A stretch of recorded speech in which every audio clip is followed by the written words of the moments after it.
Russia, দক্ষিণ Korea সহ শীত প্রধান দেশে তীব্র ঠান্ডার পাটের দড়ি দিয়ে পেঁচানো হয় গাছের কাণ্ড। মজার ব্যাপার, এইসব দড়ির একটা অংশ তৈরি হয় খুলনার পাটকলে। শীতের তীব্রতা বৃদ্ধির সাথে সাথে চাহিদা বাড়ে এই পাট পণ্যের। দাম তুলনামূলক বেশি হয়, প্রতি মাসেই বাড়ছে রপ্তানি। চাহিদা অনুযায়ী রপ্তানি বাড়াতে দড়ি তৈরির আধুনিক যন্ত্রপাতি বসানোর কথাও জানান রপ্তানিকারকরা। আল আমিনের ছবিতে আরো জানাচ্ছেন সুশান্ত সিনহা। দক্ষিণ কোরিয়ায় প্রচণ্ড শীত আসতে এখনো বাকি। তারপরও রাস্তার পাশে ছোট ও মাঝারি গাছগুলো দড়ি দিয়ে পেঁচানো হয়েছে। বরফের হাত থেকে গাছ রক্ষায় দড়ির সাথে দেওয়া হয়েছে খুঁটির সাপোর্ট। আরেক ঠান্ডার দেশ রাশিয়াতেও গাছের কাণ্ড পাটের দড়ি দিয়ে পেঁচানো হয়। প্লাস্টিকের দড়ি পরিবেশের ক্ষতি করায় পাটের দড়ির চাহিদা বাড়ছে। সেই সুবিধা পাচ্ছে বাংলাদেশ। প্রতিনিয়ত বাড়ছে দড়ি রপ্তানির আদেশ। চাহিদা অনুযায়ী এই পাট পণ্য প্রস্তুতে ব্যস্ত খুলনার এই কারখানার শ্রমিকরা। এই মুহূর্তে আমাদের production per day half ton 500 KG. আমরা 5 মিলি থেকে শুরু করে অনেক বড় 20 মিলি পর্যন্ত বানাতে পারি। রিসেন্টলি আমরা ইউরোপেও কিছু স্যাম্পল দিয়েছি, স্যাম্পল আকারে গিয়েছে এবং তারাও এরপরে খুব ইন্টারেস্টেড।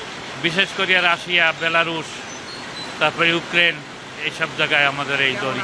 আগামীতে এই ইউরোপের মেশিন, উন্নত মানের মেশিন আমদানি করব আমরা চায়না থেকে।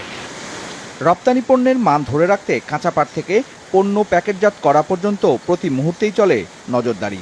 কাটা ছেঁড়া আসলে ওইটা বাদ দিয়া জয়েন্ট করে দিয়ে মাঝখান দিয়ে যেভাবে মিলে যায় সেইভাবে বোঝানো যায়। তো সিবির ইয়ার্ন যেটা আমাদের দরকার, যেই পাট দেওয়ার দরকার, সেই মানের পাটটা এখান দিয়ে ব্যাস করে নিয়ে এসে তারপরে ফাইনালি আমরা এই সিবি রোগটা বানাই।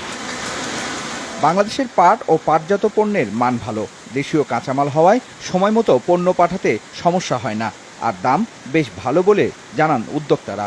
যেখানে নরমালি একটা স্যাকিং ইয়ার্নের দাম হলো $600, সেখানে আমাদের ওই একই কোয়ালিটির রোপের মূল্য হচ্ছে আমাদের $1000 থেকে $1200, এবং এটার অপুরন্ত সম্ভাবনা আছে সারা বিশ্বে। এত কিছুর পরও বিশ্ববাজারে পাটের দড়ির মোট চাহিদার সামান্য অংশই যাচ্ছে বাংলাদেশ থেকে।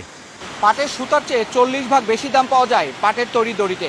বিশ্ববাজারে বাংলাদেশের পাটের দড়ির চাহিদা ক্রমাগত বাড়ছে। উদ্যোক্তারা বলছেন, ক্রেতাদের চাহিদা অনুযায়ী যে কোনো ধরনের দড়ি তৈরি করতে সক্ষম এদেশের পাটকলগুলো।